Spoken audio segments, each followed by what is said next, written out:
Sahabat Kristus, salam jumpa dalam kasih-Nya dalam renungan harian GKI Kuitang hari ini bersama saya, Pendeta Lindawati Niman. Sahabat, hari ini kita akan merenungkan sabda Tuhan yang diambil dari kitab 2 Tawarikh pasal 34 ayat 20 sampai 33. Namun saya akan hanya membacanya ayat 26-27 saja ya. Lalu kita juga akan menjadi dasar firman Tuhan hari ini, yaitu Lukas pasal 2 ayat 25 sampai 35, tapi saya akan hanya membaca 29 sampai 33 saja. Mari sahabat, kita berdoa terlebih dahulu. Kita minta pertolongan Roh Kudus untuk menerima sabda Tuhan. Ya Bapa, terima kasih atas kesempatan ini. Bersabdalah kepada kami karena kami sudah siap untuk menerimanya. Di dalam nama Putramu Yesus Kristus kami berdoa. Amin.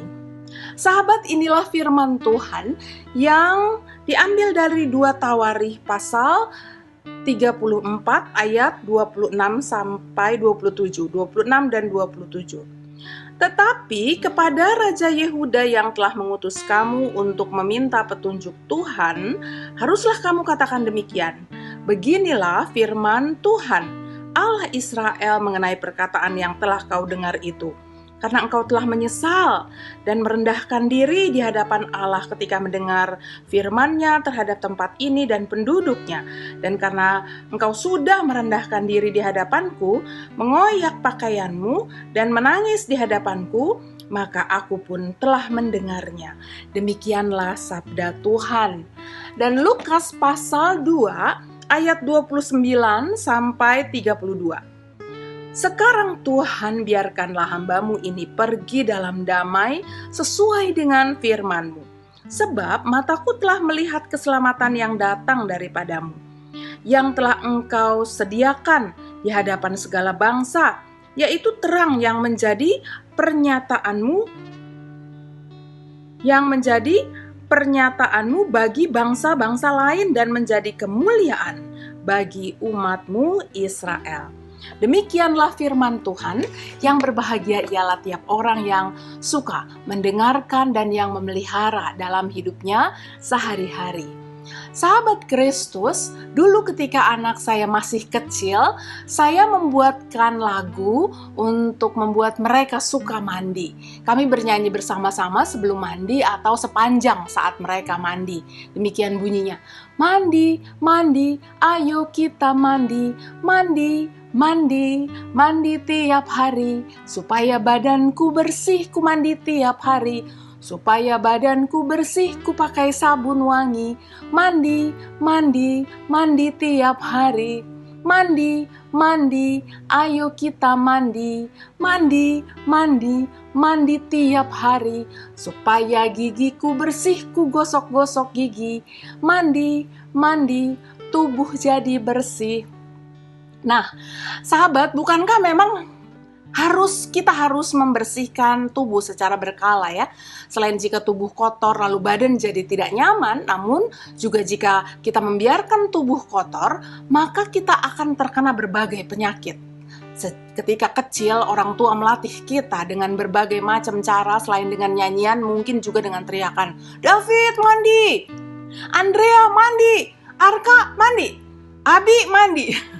Mereka yang tadi saya sebut namanya itu adalah sahabat beberapa teman-teman remaja ya, temannya anak saya yang aktif di gereja saat ini. Mereka adalah pemimpin remaja masa kini dan juga pemimpin masa depan tentu. Sebenarnya saya tidak tahu apakah sebenarnya orang tua mereka berteriak pada masa kecil menyuruh mereka mandi, ataukah lalu orang tua langsung memeluk anak mereka dan berkata, ayo mandi sayang. Nah sahabat, walau bagaimanapun caranya, orang tua kita mengingatkan kita supaya kita punya gaya hidup yang bersih. Sahabat, demikianlah kita mengingat apa yang dilakukan oleh Raja Yosia. Raja Yosia melakukan bersih-bersih bait Allah dan mengembalikan agar umat Israel beribadah kepada Allah lagi, bukan kepada berhala yang hanya membuat mereka mementingkan diri sendiri dan hidup mengutamakan hawa nafsu. Raja Yosia memerintahkan umat agar kembali merayakan Paskah, agar umat mengingat dan mengimani kembali bahwa sumber kelepasan, lepas dari perbudakan di Mesir ya dulu ya, dan sumber damai sejahtera dan menerima kebahagiaan di tanah perjanjian, itu semua adalah dari Tuhan saja. Raja Yosia telah melakukan pembersihan, bersih-bersih besar-besaran untuk mengembalikan bangsa Israel kepada Allah. Nah, biarlah kita juga umat Allah yang hidup di masa sekarang ini menyadari bahwa kita dapat untuk selalu bisa bersih-bersih. Kita akan selalu mau datang kepada Tuhan, memohon pengampunan dan hikmat dari Tuhan, agar hidup selalu berkenan kepada Tuhan. Bukan dengan terpaksa kita mau hidup dalam kondisi bersih itu, namun kita melakukan kebiasaan itu dalam kegembiraan. Sama seperti kita yang lalu sudah mulai besar dan hidup dalam kebersihan, menjaga secara berskala dan konsisten. Kebersihan itu sebagai panggilan dan menjadi habit. Dan itu menyenangkan, yang lahir dari panggilan dan kesadaran dalam diri. Kita juga kiranya dengan sukacita, dengan kebersihan diri yang kita jaga, kita menyambut Tuhan yang telah datang menjadi penyelamat kita.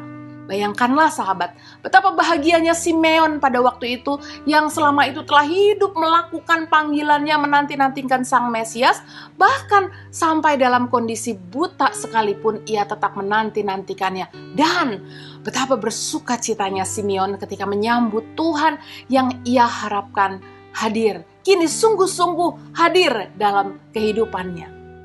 Sahabat, dalam kehidupan Simeon pada waktu itu, kehidupan ini di dunia ini, ia sudah menerima keyakinan iman bahwa Sang Mesias itu sudah lahir.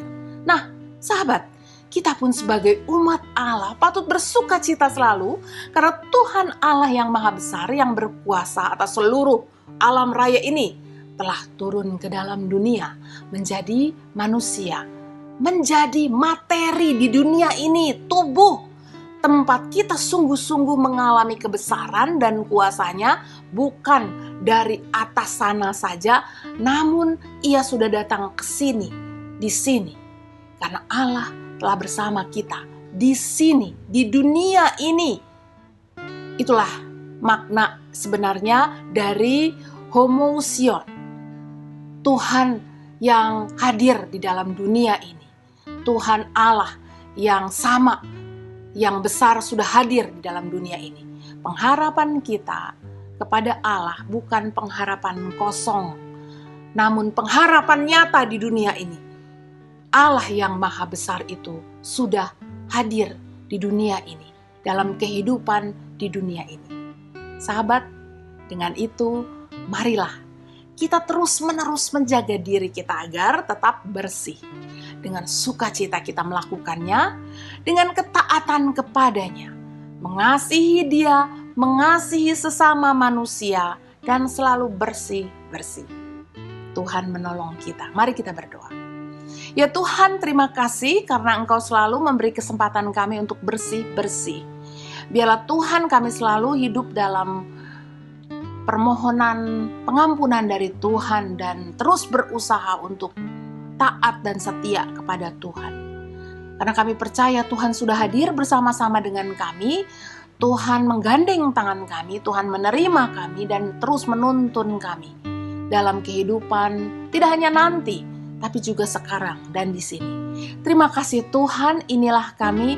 Terimalah hidup yang bersih yang terus-menerus kami perjuangkan demi kebesaran dan kemuliaan nama-Mu.